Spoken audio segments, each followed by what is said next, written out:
Hey guys, ankhgaming with you again. Time for some more Duels of Planeswalkers 2013. Recently, the second extra deck release that they did came out. It featured two decks. Let's just pull those up real quick. Now, one of them, I purchased the full unlock for 50 cents because I was curious if I did that, if it would unlock the deck too. Not the case. But anyways, the two new decks are red-green and white-black. So if you notice now, they've released a green-white, a red-white, red-green, and white-black. So 3 white decks. But what they're doing is they're finishing out the guilds. So we should have 2 more guilds to go, I believe. Because we have Orzhov, Golgari, Izzet, Rakdos. Those are with it to start with. And that's 4. And Selesnya, Boros, Gruul, and Orzhov. So, and Simic. So we're only missing 1. Well, I guess that's not entirely correct. We are just missing 1. But I think they will redo one of these color pairings. It's weird. Now, we already had a black-white deck, so maybe they just made a mistake, because there was a black-white deck already in. It was the Exalted Darkness deck, which didn't really feature much Orzhov theme to it. So, I wonder which one they're going to redo. Because you know there's got to be another deck pack. And it'll have to feature another guild, I'm sure, unless they do a standalone color. We do have 2 red, 2 white, I believe, 2 green. There's 2 blue. There's only 1 black deck. So, my thought is the next one will feature the remaining guild, which is, which one is it? Blue-black? Yeah, blue-black is the missing guild.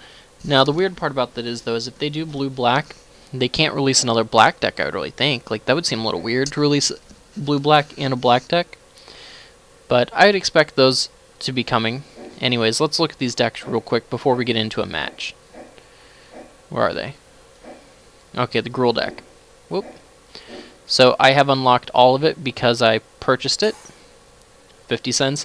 They're on sale on Steam right now, so they just released these 2 decks, but they're on sale for $1.50 right now. The green-red deck, basically it's built around just dudes and pump spells.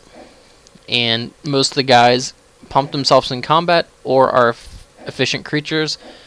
Your removal is in a lot of ways tied to your creatures because it's, the fight mechanic, and also creatures like Ulash the Hate Seed. Oops, let's zoom in on him. So he comes in and play with counters based on the number of red and green creatures you control. You can remove those counters to make saplings or deal damage.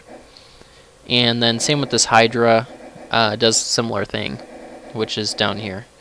This Hydra. You can pay mana, remove a counter, and ping stuff. And then, of course, the fight. And there is one of my favorite removal spells of all time. Very effective against green and white, or not green and white, white and blue decks. Because, whoops, it is 3 mana to deal 3 damage to a creature with flying and or a creature without flying. Very effective. And it's good against black decks, I guess, too. Alright, now let's change deck. Now, the deck that I really enjoy, this is my favorite deck of the ones released so far, I think. It's most of my style. And it feels very Orzhov to me. It's the white-black deck, Grim Procession.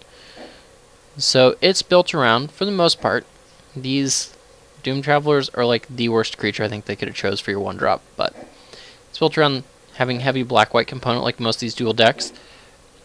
And it's built around making your small effective creatures either trade due to this mechanic, give your creature death touch. Most of your creatures will gain you life.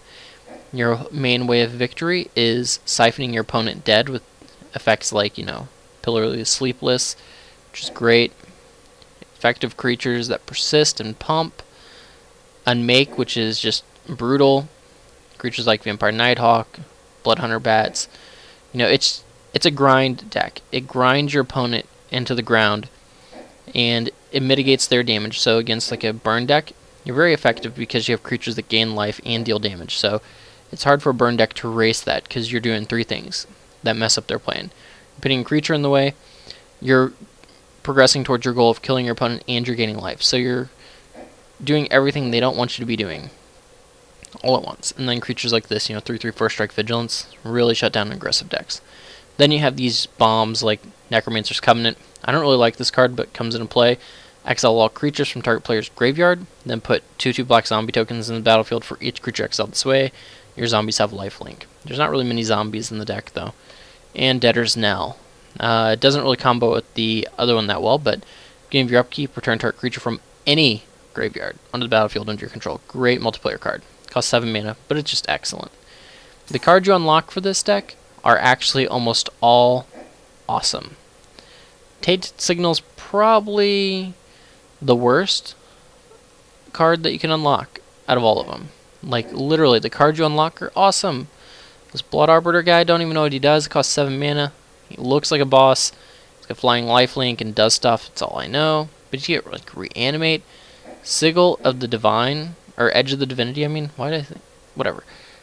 Creature, if it's white, gets +1/+2. If it's black, gets +2/+1. So it's +3/3 onto your cheap creatures, most of which have lifelink and evasion. You get stuff like Obnixilis. That guy's awesome.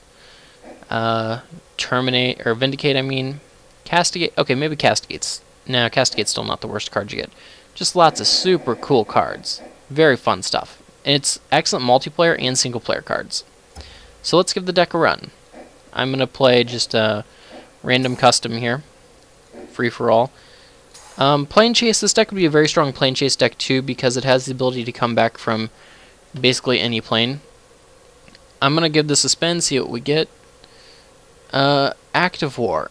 That's a real easy matchup probably, but we're going to do it. So Active War should be an easy win. Most of the decks that are aggressive you can beat. It's the big green decks that can give you more trouble, but you can even beat those. So we have a slow hand here, but it has an Unmake and it has a Voracious Hatchling. Voracious Hatchling is a 2/2 when it comes into play. Because it comes into play with 4 -1/1 counters. Whenever you cast a white spell, remove a 1/1 counter. When you cast a black spell, remove one of those -1/1 counters. So very quickly becomes a 6/6 lifelinker. This hand isn't good, but we'll keep it. We're on the play. I'm going to lead with Swamp. It really doesn't matter what you lead with because there's no black or white spells. The only 2-drops you have are either 1 black, 1 white, or are hybrid mana. So, it's all the same. Alright, so Boros deck really doesn't pick up until turns 3-ish.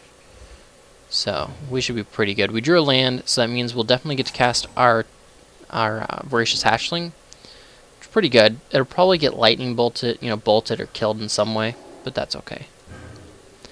Being a black-white deck, we could have access to enchantment removal. There's not any in this deck. So that's just, how it goes. Now I could unmake his 2/2, but it's not threatening. He has 2 mana, so he can't really activate either of the abilities and develop his board. So that Guildmage is not scary to me right now. Once I have the Hatchling out, though, Unmake becomes very pleasantly appealing because it gives me the ability to give an instant basically +2/2 to my lifelinker. Computer won't play around that instant +2/2 and will block into it, which is obviously to our benefit. We hit our 5th mana, so we're drawing well. Basically we need 1 more swamp and we can cast almost anything in our deck. The only thing we won't be able to cast is the 7 mana Debtor's Knell, so we need 2 mana and we can effectively cast every spell in the deck. This deck does well with mana though, because you do have guild mages of your own, and you also have the guy that gives Death Touch, things like that. And stuff like Gravedigger, which lets you use a lot of mana on 1 turn. Alright, Sunhum Enforcer. It's a lifelinking, even though it doesn't have lifelink. 2/4 that pumps. So that one's worth unmaking. So, what we're going to do here, though, is... should I Shepherd of the Lost? Yeah, I'm just going to Shepherd of the Lost here and attack. I'm fine making this attack because the opponent should block. It's just 3 life for me. unless he has removal for my 3/3, he's not going to attack and let me block anyways. Or if he does, he's going to attack with this guy and pump, which I'm not going to block with either of my guys anyways, so I'm fine with this. Just gain 3 life. That way when he attacks with his guy with mana available to pump, I'm not threatened, because he could give it first strike and pump it, which would equal killing either of my guys, and I would not trade. Well, I guess I would trade if I double blocked, but still not worth it. Yep, do your damage, bro. One of the reasons why we didn't want to unmake, you know, and make that guy a 4/4 that turn, is it wasn't as mana efficient, and he's obviously going to have some creatures that are more worthwhile to unmake than just a 2/4 or this 2/2, at the moment at least. So now we get the opportunity to make my guy into a 4/4, and I think that's fine.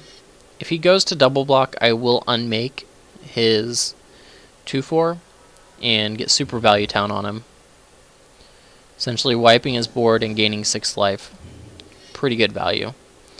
Now a scary card that deck does have would be the...